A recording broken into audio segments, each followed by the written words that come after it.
The SGPN Fantasy Football Podcast on the Sports Gambling Podcast Network is brought to you by Shady Rays. SGPN is teaming up with Shady Rays for Shady May. Get 50% off Shady Rays using promo code SGPN and then go to sportsgamblingpodcast.com/shady for your chance to win $500. We're also brought to you by the Edge Boost. Edge Boost enables you to double your bet with no interest. Go to sportsgamblingpodcast.com/edge to get started today.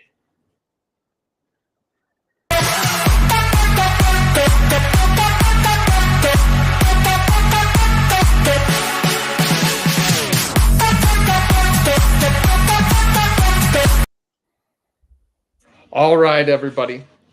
Welcome back. I am your host, Emerson Beery, and brought to you by my co-host now. Might as well. We tried for a while. I was going to do random guests, and now we're just tag teaming this podcast now. So we'll say my co-host, Justin. How you doing, my friend? Appreciate the credit. Appreciate the courtesy. It's about time. You're like a guest. It's just how the podcast is now. I love doing this podcast every single week with you, my friend. How's it going?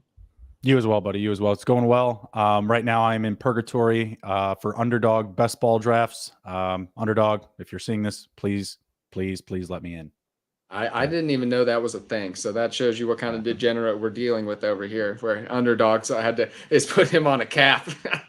So yeah, it's been 2 days and no drafts have been done, and it's a little sad. I'm just saying, when you've got the itch, you've got the itch, and I'm trying to get ahead of these market swings here. Alexander Madison's, Dalvin Cooks, the Zeke Elliott's, the Kareem Hunts, trying to get ahead of the market, trying to get the value while it's still there. I don't know, Underdog, if one of these winners are drafted or, come to be drafted from 514 or 515, I may have to take legal action. Well, I'll go ahead and tell you that you might want to go ahead and keep withdrawing $25 out of your account a few times a day. Otherwise, your wife might start getting like, where's all this extra money coming from? So don't leave that open for interpret. Don't get the idea in her head. Go ahead and just keep making those withdrawals. Buy a new pair of hockey gloves today and some mesh shorts from the merch store. Promo code Perfect. shorts. With that, we're actually not talking about Underdog today. We're going to be diving in because it is what peak season it is right now. It is Dynasty fantasy football season. Yes, sir. Rookie drafts in full swing. You might have just completed yours, or maybe you have still a few around the corner. I completed the majority of mine, but I have still about 5 or 6 more coming up this week. And startup season, now that the NFL draft is over, this is my favorite time to take advantage of early season startup values where people are still trying to get their feet wet in the content and trying to figure out everyone's situation this year, some outstanding value. So with that, I just want to dive, into my favorite startup strategies, and I'll lead that into rookie because most of them translate into rookie draft as well. And I just want to hear your thoughts too, Justin, because my first thing I always tell people is to draft the best player available. While some leagues do fold over time, I always think you should approach it pretty much through a 3-year window is what I always think. Dynasty fantasy football never sleeps. There's always an opportunity to take a trade later on, I think. So whereas where a lot of fantasy managers are focused on filling their roster during their startup draft, I always think that, the player pool isn't deep enough to keep making picks based on positional needs. Instead, draft the best player available and focus on accumulating the most assets. When you're going through a startup, what do you think about that? Are you filling positional needs through the draft, or are you focused on taking the more of the best player available? No, I like going BPA. I do, but I think your BPA needs to be based off of your own rankings, like, the go out and get your guys approach. I don't want to just play the board the way that it is. You're going to see different draft stocks available on all the platforms that offer fantasy football, right? Yahoo, Sleeper, Fantrax. Everybody's going to have a different level of ADP, and everyone you're drafting against is going to have, the same going to be looking at the same board. It's not, the classical home draft. Everybody gathers around with their own coolers and they put up a board and you bring your laptops. No, you're all sitting there in this, virtual draft room and you're playing off the same board. So BPA is a great way to go. I like doing this just because I don't want to go in the draft with any predetermined, set, parameters in my draft. I don't want to go in and say, yeah, I'm absolutely going running back. I'm absolutely going, wide receiver heavy and going 0 RB. I don't want to be fully committed. I want to, see the draft, feel the draft, be adaptable. And going BPA is going to help you with that, especially again, when you're using your own rankings. The be water approach, I like it. Yes. Toronto Dave, hello to you, my friend, as well. Thank you for joining us today. Yes, and I just think, what I always tell people is point season is only a short amount of the year. And what I mean by that is we're only scoring points for our fantasy teams 20 weeks out of the year. The other 3 weeks out of the year, it's our fantasy team is what the fantasy market dictates what it is. So what I mean by, I treat my fantasy team kind of like an investment portfolio. I go into every draft, trying to accumulate capital, accumulating the most assets. And that's how you build a successful team over time. You can always make, especially for a running back or, a tight end or something like that, you can always make a trade. You can always find somebody, off waivers, even, somebody who's a surprise player to fill those positions if you have a great base. So that's what I like to do. Start off, always take the best player. I've had rosters where, I've taken 8 quarterbacks in a super flex league to start off my draft, just hoarding the quarterback position because people are undervaluing it. And, that strategy isn't for the faint of heart because I've had moments, I had to wait a whole year to sell off those quarterbacks and to start competing, but it will happen over time. One other, I'll translate that into rookie drafts is you saw this tweet this week. I got Bijan Robinson at the 1-3. That's not fair. At the 1-3 in a Superflex rookie draft. Can you believe that? Did you see Bijan Robinson go anywhere except for the 1-1? No. Every draft I've done so far is 1-1. Wow. Okay. Yeah. I across 30 leagues, I think I saw it twice. One of them was the 1-2. Anthony Richardson went first. But I did get him. I was shocked. 1-3. I couldn't believe it. Bijan Robinson, TMC. We'll talk about Kenny McIntosh in 2 seconds, but I just couldn't believe it. So I guess where I'm going with that is that I just can't believe a manager would make that decision because Bijan Robinson, although even if you need that quarterback, Bijan Robinson has so much more trade value when you draft him to that early. You can sell Bijan Robinson for nearly 2 Bryce Youngs. You can get a better quarterback than Bryce Young for Bijan Robinson. You can get Bryce Young and a lot of assets on top of him for Bijan Robinson. So that's where I'm going with that. Yeah, we'll go to a quick comment in the questions really quick, or question in the comments, I should say. Thoughts on McIntosh at 5-1 in a Superflex rookie dash? He's an intriguing prospect, an intriguing late round flyer. This is what I like doing though, is accumulating those guys, the second and third string running back potentials, because injuries could just make him fantasy relevant right away. What do you think about that? No, I think it's a great value. 5-1 or later is great. I honestly don't hate the second half of the fourth. You're getting a little bit, a little bit of hype, from Pete Carroll out of that backfield, saying that every guy could, potentially at some point have a role. Talking up Zach Charbonnet and Kenny Walker specifically, but really all that you heard there is they're going to use the running back a lot. They're going to use the position a lot. I think there's a lot to like with McIntosh and the positive coach talk. Also wouldn't hate, Dwayne McBride at that spot either. He's going to be someone that I see climbing up here once you see Dalvin Cook leave the Minnesota Vikings here at the end of the month. Yeah, Dwayne McBride's an interesting guy. He usually, he's somewhere in that 4th round rookie pick range. He was somebody I thought could sneak up rookie draft boards, but that didn't get the draft capital necessary. And I'm not coming from a strong place of conviction. I just mean he will go up in ADP, get ahead of that shift, get ahead of the market, at this point in time. Because like I said, at the end of the month, if you're still doing these startups or these rookie drafts, his stock's going to be climbing. Before we dive into my next tip, I just want to give one more quick shout out to our friends over at EdgeBoost.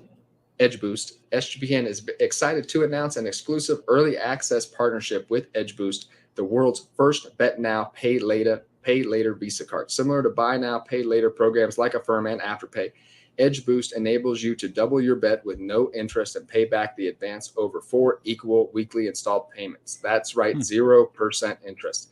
Simply deposit funds into your account, and EdgeBoost will match the deposit so you can use 2 times the funds on any legal sports betting site. Edge currently offers up to $2,500 in advances, so you build a repayment history. My EdgeBoost double down play of the day is, and I have some good NBA picks, but I'm not going to, because I want to take a look at the stuff for tomorrow. I was going to talk about the NBA, but I'm going to let the other guys at the NBA podcast tomorrow tell you about those. And just so you know, we do have a special offer as well. The first 500 SGPN users will start at a $1,000 advance limit, and the next $2,500 users will start at $500. Go to sportsgamblingpodcast.com/edge to sign up today. That's sportsgamblingpodcast.com/edge. Must be 21 years or older to use. Only valid in legal gambling states. Problem, call 1-800-GAMBLER. All right. And with that, we are going to dive into my next tip here. And that is, I always hear people say you're either drafting to win now or you're drafting to win later. And I think you can do a little bit of both of that. And and when I say that is you target wide receivers in their second or fifth year in the league in the startup draft. And and that's how I usually, it sometimes translates into that what do they call it? That 1 year kind of transition period where you're waiting a year and then you go and you're competing for a championship. But by establishing a strong base of wide receivers and quarterbacks in Superflex leagues, and in particular quarterbacks in Superflex league, starting off your draft with 2 elite quarterbacks, I always think is a very strong way. You can always get those running backs in the subsequent years to fill out your roster. So yes, when I do a startup draft, I want to get players who are going to be starters on my team for 2-3 years down the line. So by that third year, you've been accumulating more players over that couple of years in rookie drafts, whatnot, through trades, waiver wire, and you have a great base to pick from here. Quarterbacks, wide receivers, they have more longevity and are a little bit more stable than the running backs. When you're a start, are there positional kind of, how do you feel about that? How do you approach the wide receiver running back position in a startup draft? Well, kind of, bringing it back to winning now as well as winning later. I do believe that 0 RB is probably the best approach for that. Receivers and QBs are going to be lasting, obviously, the longest, have the longest potential careers in today's modern NFL. And, when you're looking at that strategy, the type of later round running backs that I'm usually getting are either fitting the mold of a second or third year guy. One that I really like this year is like Antonio Gibson. He's going very late and he's being very discounted after his third-year production when Brian Robinson came in. I'm expecting a bit of a shift there. So I really like him in the back there. He's got experience, still has some miles left on his legs. But another one that I like is like a Tyler Algier coming in as a second-year player.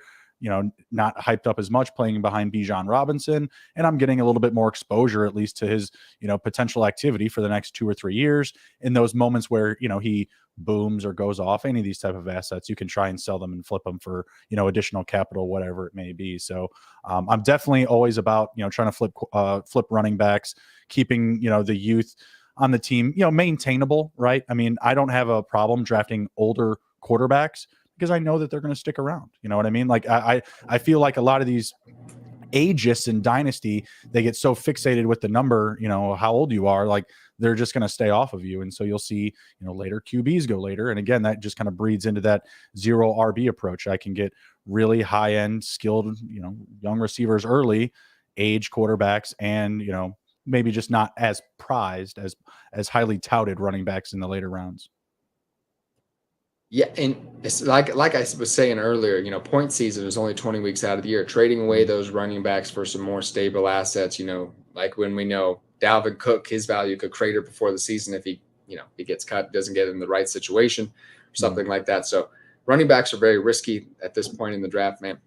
I'll tell you, man, I'm having a tough day today. That Mother's Day was yesterday. Got my butt kicked a little bit at the restaurant, and now, man, I need to start doing a little red leather, yellow leather. I can't talk today.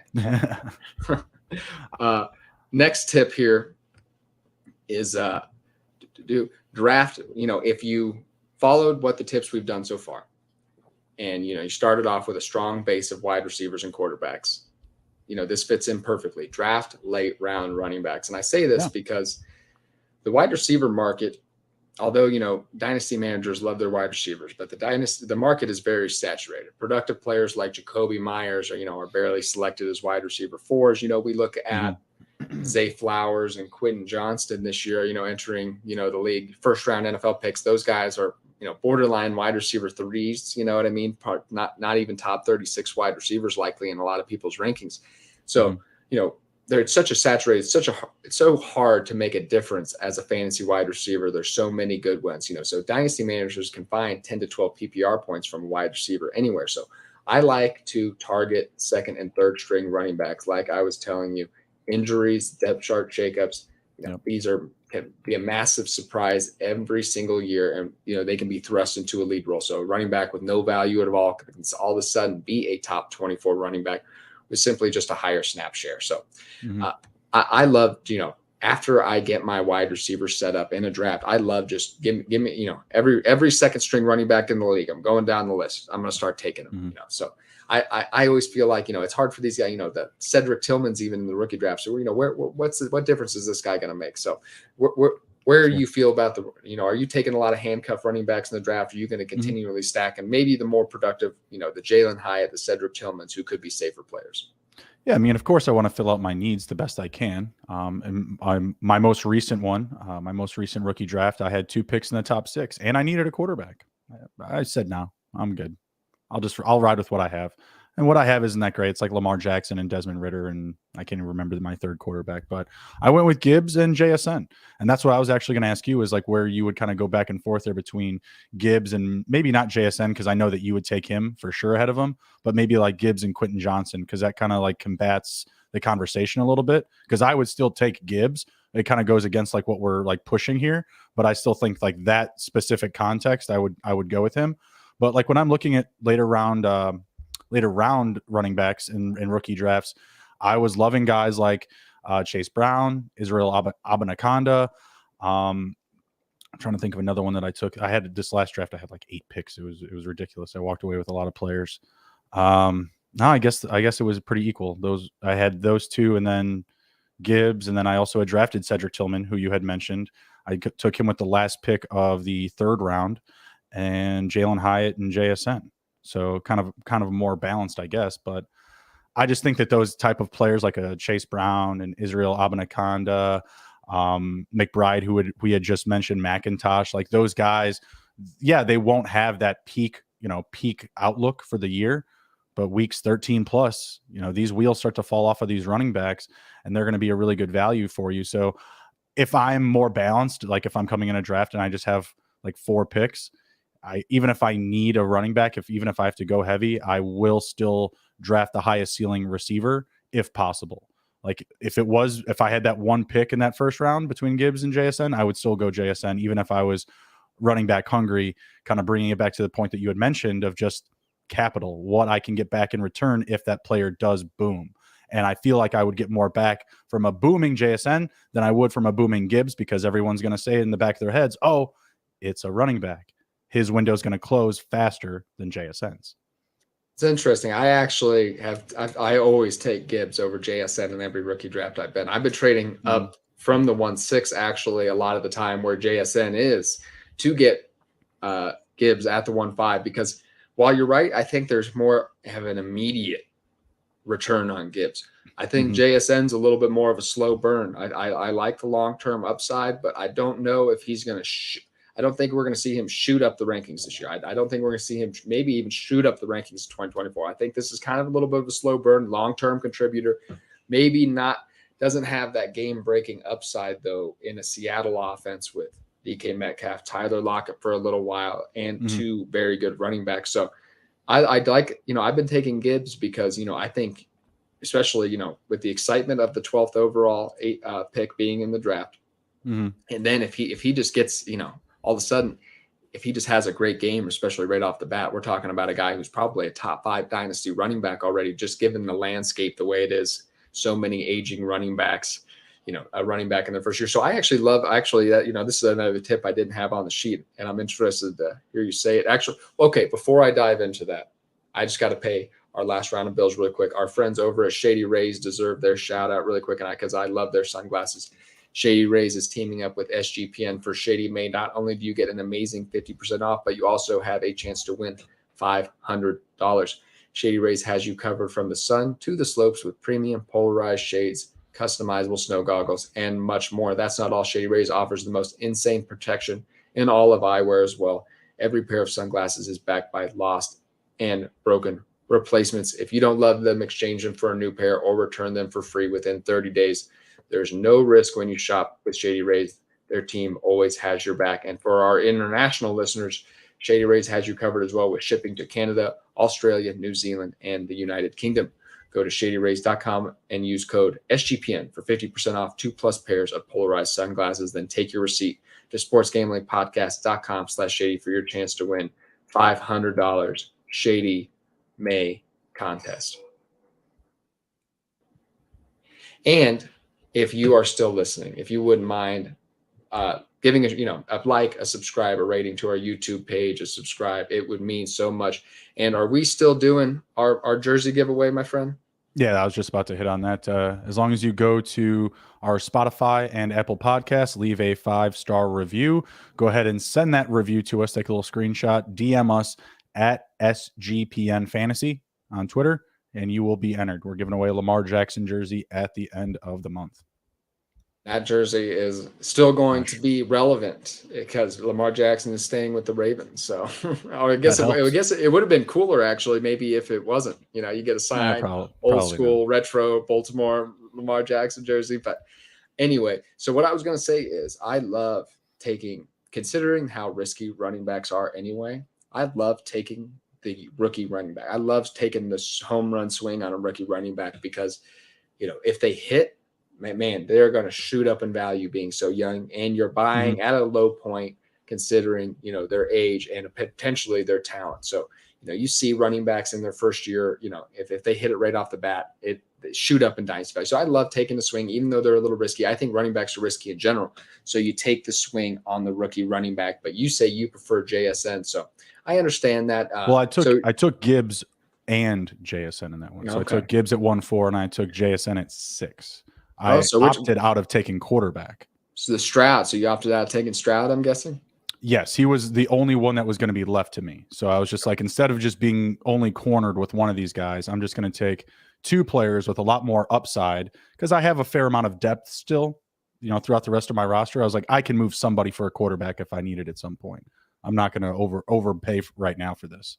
And then I also just never drafted a quarterback the rest of the draft.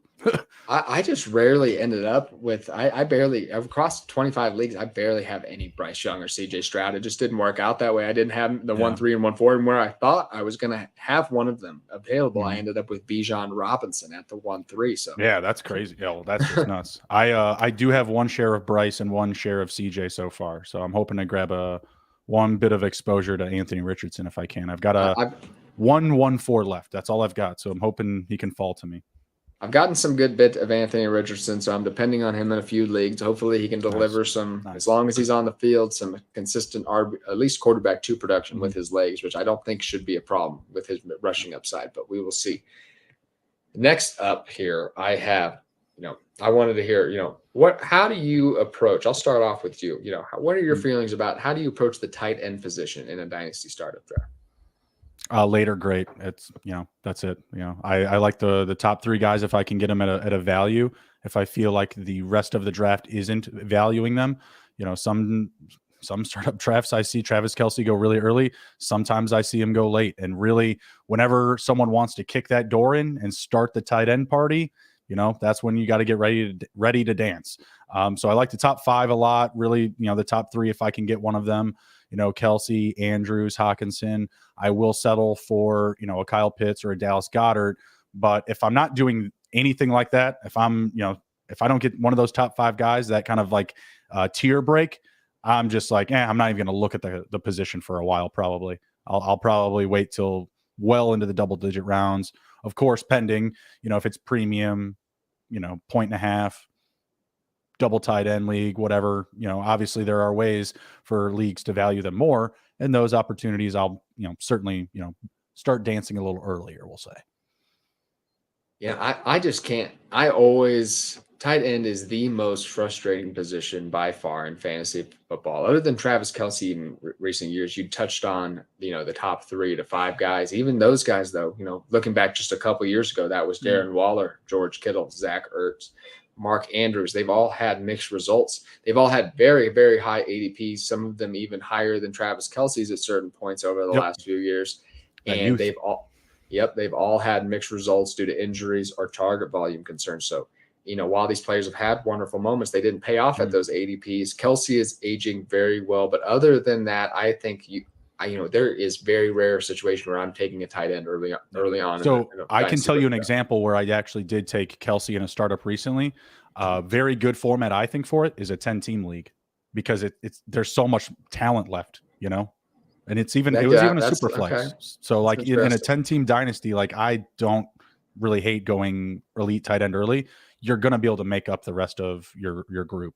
There's just an extra 2 picks available. I mean, it's just the math. Yeah, and it's just I actually really like that advice in a 10-team league. And Travis Kelsey, I mean, if people are just going to discount him just because the age, I mean, if we're going to take running backs who have 1 to 2 year production windows most of the time anyway, might as well take Travis Kelsey, who's going to be tied with Patrick Mahomes. He could, it's hard. Even when Travis Kelsey regresses, what's that going to be to? Is he going to regress to a 1,000-yard tight end? You know what I mean? So Right. I think Travis Kelsey has a lot of juice left. But other than that, I'm waiting because you just look at it. I mean, teams always talk about wanting to involve their tight end. They talk about wanting to put their tight end in the slot. And when it comes down to it, none of these move tight ends are better than the third or fourth wide receiver on these teams. You know what I mean? Wide receiver is very saturated. Like we were saying, there's so many good wide receivers. So even the best receiving tight ends, for the most part, are not as good as a team's third or fourth option of wide receiver. So they're simply not going to play in the slot a lot of the time either. Right. So it's just really hard, inconsistent. There's a lot they have to do that, they have to be blocking to be out on the field. Then they're the third or fourth best receiving option most of the time, even behind the receivers that we don't like. So I just think it's always smart to stack up on later guys and just start the guy who's been getting the most touchdowns lately. You can get a lot of guys late. I like stacking tight ends. You can get Gerald Everett late, Tyler Higbee, and Jawan Johnson. And, you can just start whoever's hot between those three. You can play the matchup a little bit. And, you can find your right times because, isolate, what do you think about this trade? I sent a mid-second and a late second round pick in this year's draft, 2.5 and 2.9, I believe, for George Kittle. Feels a little expensive, but I mean, feels expensive. Do you have any more exposure to round 2 or 3? And that draft, I can't remember. The leagues all run together. To me, it really depends on like what you have left in that draft. And what you like, what other tight end that do you have any other tight ends that are up top? See, I think I needed a tight end. That's why the person sent me that trade, but I thought that was easy. I traded a second round pick in a 20-team league. So that's, like mid, what is it? 20. So like in the mid 30s for Kittle straight up. And that's cheap. I mean, that's an easy, just like I wouldn't even think about it. That's an easy trade for me. Well, yeah, in a 20-team league, like my tight end was terrible, so it was a huge upgrade already. And that second pick is, like I said, it's probably like somewhere between pick 32 and 35, somewhere in that range. So yeah. That's too big of a discount. I think George Kittle. I think that's pretty fair. I think George Kittle can still be a difference maker, especially at the tight end position. And what are we thinking? Looking at the 2.5, 2.9 best case scenario, like a Roshan Johnson at the 2.5. He booms. You know what I mean. And like I said, I just went out and I acquired him, so it's not like I don't hate him or don't dislike him or anything like that. It's just that his upside just doesn't feel as strong right now today in May. Not knowing the quarterback situation. Yeah, they should have a good offense no matter what. Everybody's going to be getting the checkdowns, but you would just really like a competent quarterback there to give him, that elite type of upside. I'm just really down on this class, I guess. You know what I mean? Like I said, you get me excited about Roshan Johnson at the 2.5, usually 2.9, maybe Sam Laporta or something like that. But it's just, this class was very disappointing. So, I'm selling where I can. And, another trade I really like today, before we get into some more advice, I sent the 1.9 and 1.10 for the 1.5 to move up and take Jahmyr Gibbs. Yeah, I like that. Well, this is, I mean, you and I have talked about this before, being kind of like a 6-and-out draft for Dynasty, especially, oh my God, if you take out the quarterbacks, if it's single QB, then you're down to like 4, 5. Yeah. I mean, 3, not really. A lot. So yeah, getting up into that space where you're just secure and the feeling that you're going to have a starter, like week 1, like you can put that guy into your week 1 lineup and go to sleep easy at night. Like I have no problem with that at all. Look, I looked at it like I was sending the 2 of the 3 combination of Will Levis, Zay Flowers, Dalton Kincaid, two of those 3 guys for Jahmyr Gibbs. Give me Yeah. that every single time. Easy Yeah. decision for me. I was thinking more of like a Jalen Hyatt Roshan type of. You are insane with that Jalen Hyatt. You need to stop mentioning him in the first round. No, you are way too high. You Round. need to be said trading. It was a 2.5 and a 2. Oh, I'm sorry. Yeah, it was 1.9, 110. Yeah, never mind. My bad. I was thinking the 2.5, 2.9. My bad. You went a rookie draft last week. I think it was one quarterback, but you still took him. It's very, very early. Jalen Hyatt. It's one QB. Go get your guys. I like it. I respect it. Go get your guys. Okay. Well, that you've been reading the show sheet, because that leads in perfectly into my next strategy is throw ADP out the window. I don't think there's anything that puts less experienced fantasy players at a bigger disadvantage than the preloaded ADP on Sleeper and MFL for these drafts. Obviously these lists provide some insight, but they often aren't up to date and shouldn't be really followed. They should, like you were saying it earlier, they shouldn't be followed really, because these preloaded ADPs, it varies a lot depending on the website, and especially right if you do it right after the NFL draft, a lot of it's pre-draft analysis that's factoring into that. So fantasy managers always, like you were saying earlier, should create their own rankings or have one handy from a trusted website or analyst like SGPN or us, for example.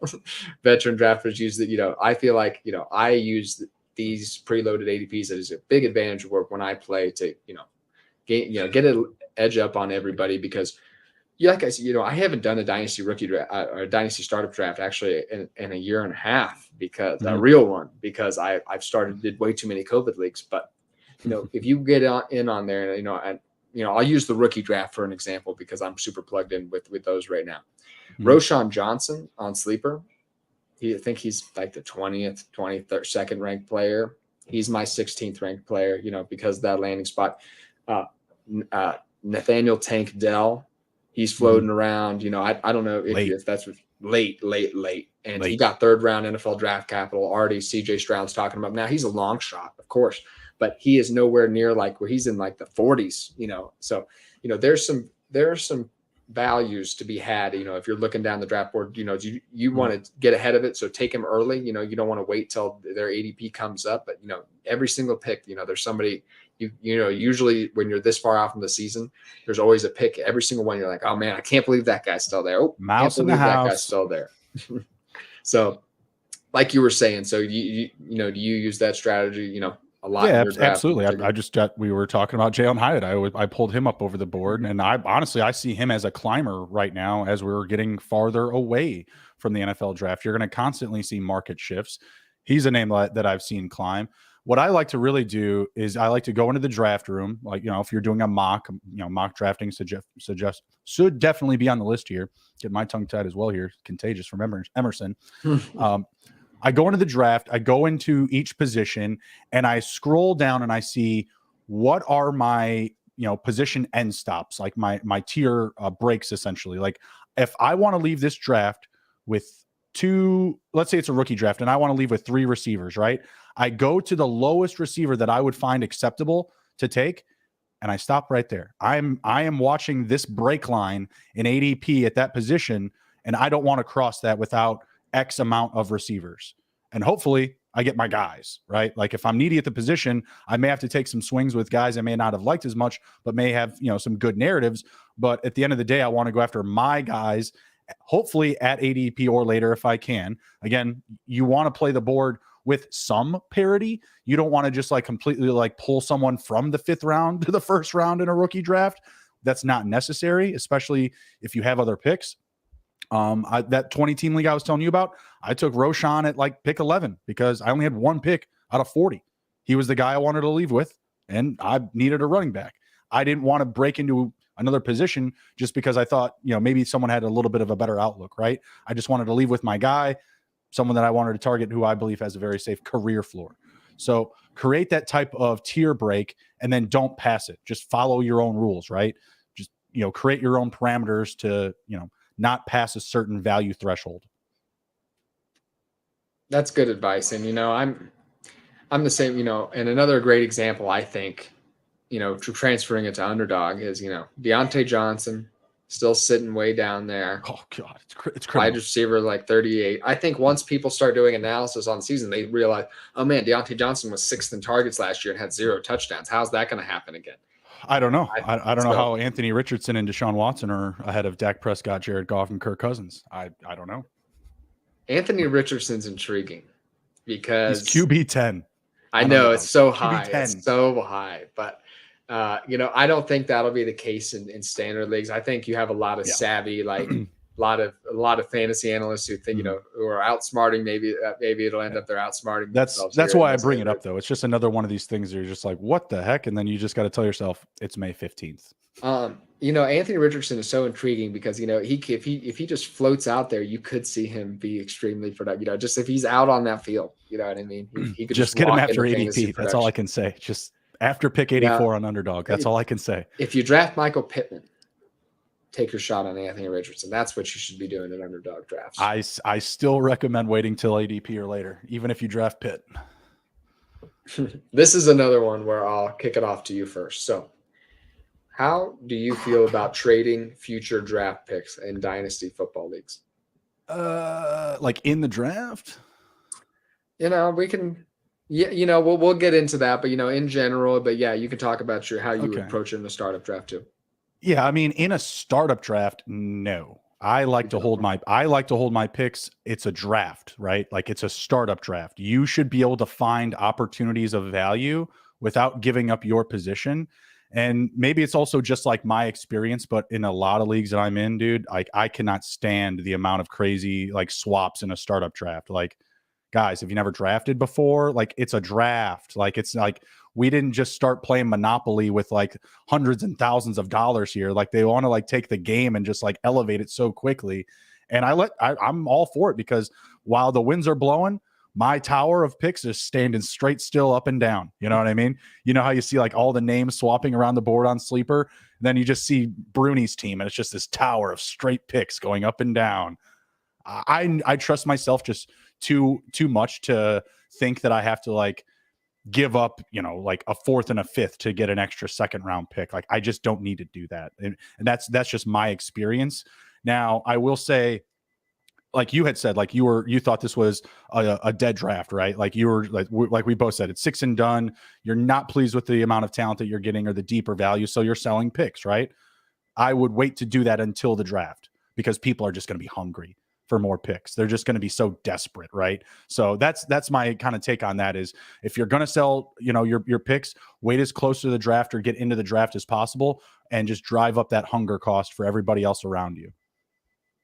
Yeah, I agree. I have mixed feelings about it as well. It can be people always want to win right away. There's a lot of people that want to win right away.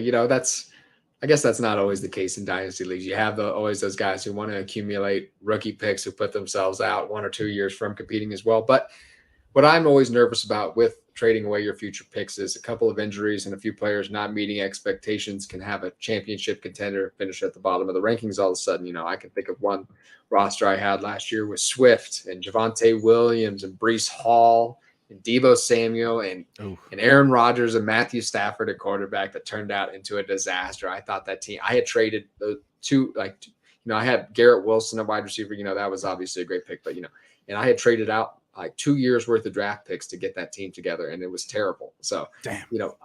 Somebody is enjoying my early draft pick this year. So, I don't, and if you are going to do it, don't ever sell your future draft picks, assuming it's going to be late. You should always get at least mid first round value for it, assuming that, don't ever let another fantasy manager tell you that, your pick's going to be late. I'm going to give you this, you know what I mean? So if that's going to be the case, wait for better value. So I always tell people that, if you're going to sell your first, you can sell your first, but make sure you're getting that good value for it. And, consider, look at the draft class, and, think if I have the 6th pick in a super flex draft next year, what value do I want for that? That could be a very good running back. So don't set yourself too far behind with that.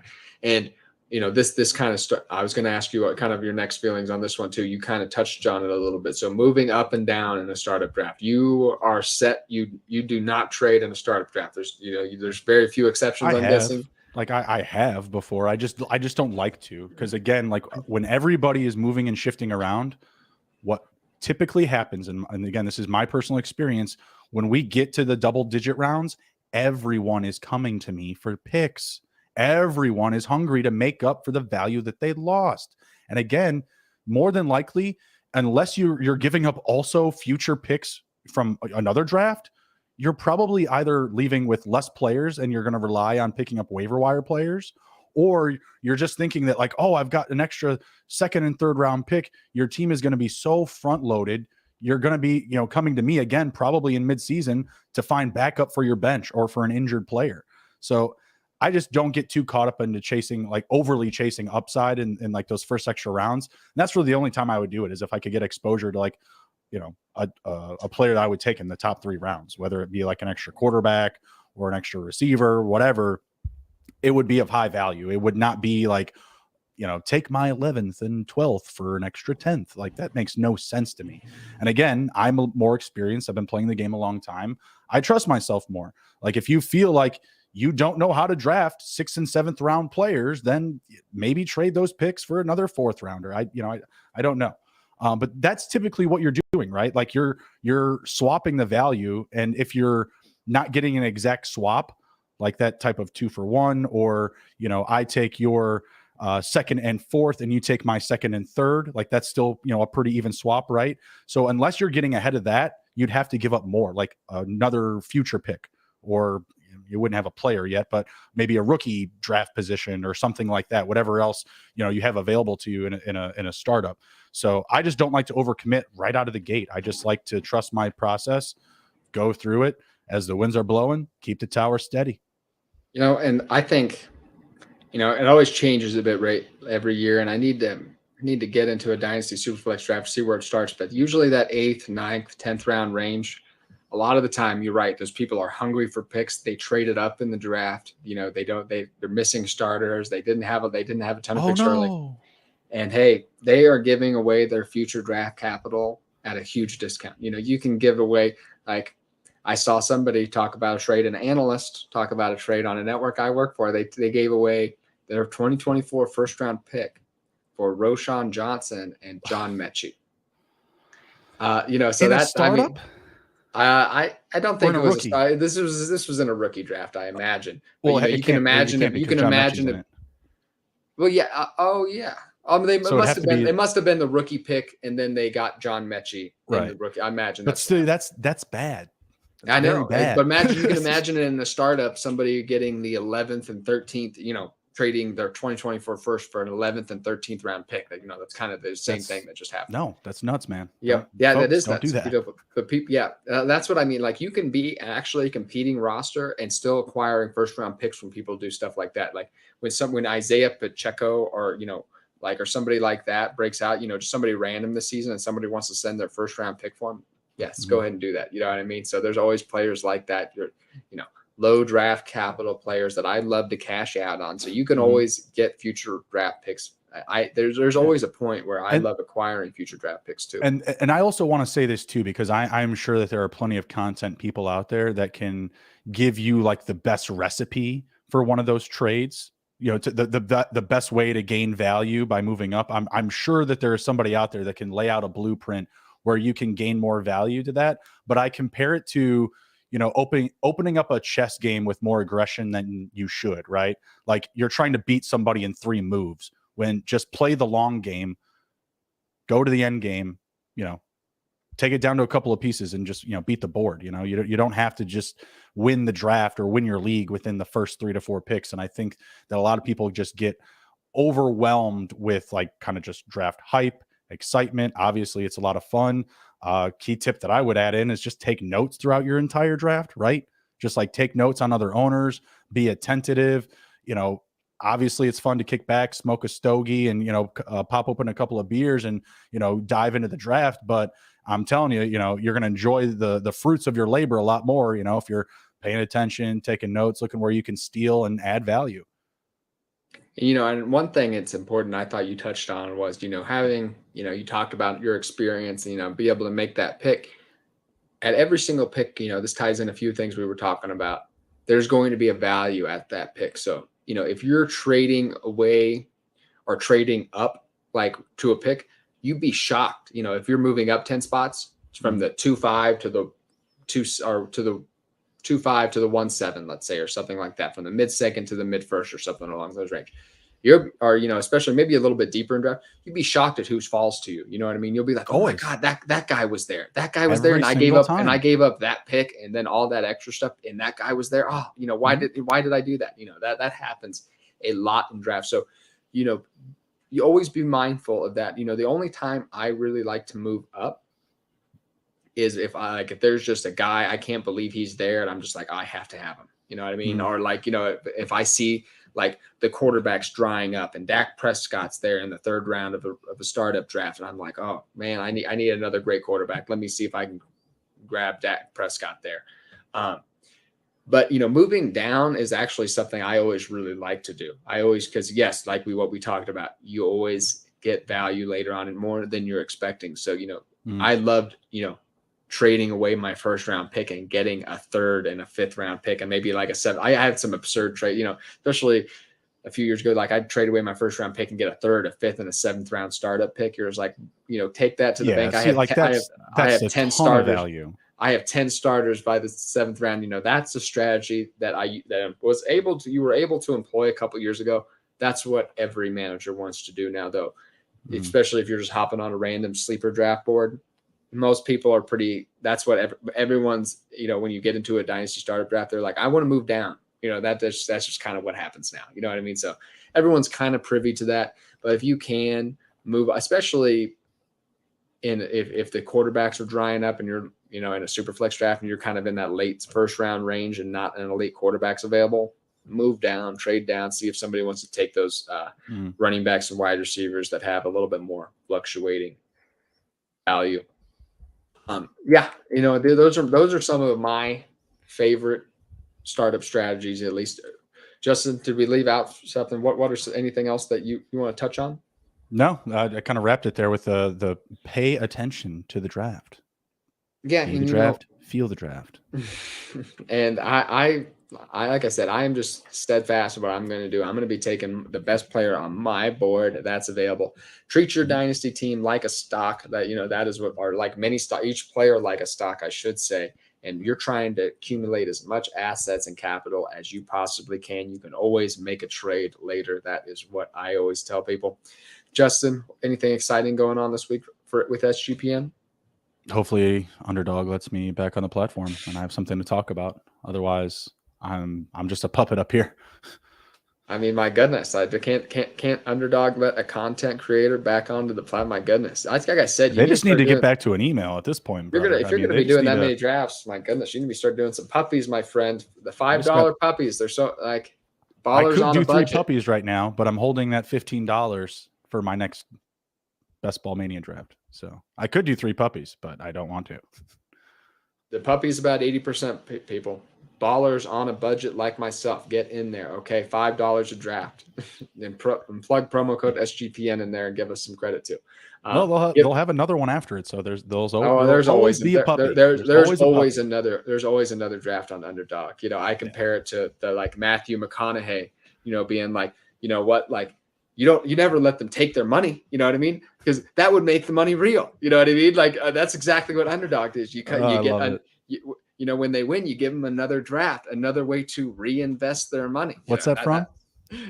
Wolf on Wall Street. Okay, it's the exact same thing. The Underdog guy. I mean, that's Matthew McConaughey in that movie. They're like, you never let them take their money with them. That would make the money real. I was thinking for some reason. No, that's absolutely from the movie. I know exactly where you're referring to it, but in my head, I was thinking that you were referring to his gambling movie 2 for the Money, and I couldn't think of it. That was the first thing that came to my mind was 2 for the Money with him and wasn't Al Pacino, was it? I don't know if I've seen that one. I guess I know what I'm watching tonight. Yeah, go check that out. 2 for the Money, really good stuff. But no, that is a great scene, absolutely, and I 100% agree. So Underdog, there is always another draft on Underdog. So up until the season and during the season and the playoffs and all year round. So thank you for Underdog. And you can find my stuff. We'll be doing a weekly podcast at SGPN. We'll be back next week, Sunday. I'll be dropping an Orphan Guide this week, a little bit later on with SGPN. TWSN, Player Profiler as well, and the Face Off Sports Network. Thank you so much for joining us, everybody, and have a great rest of your week.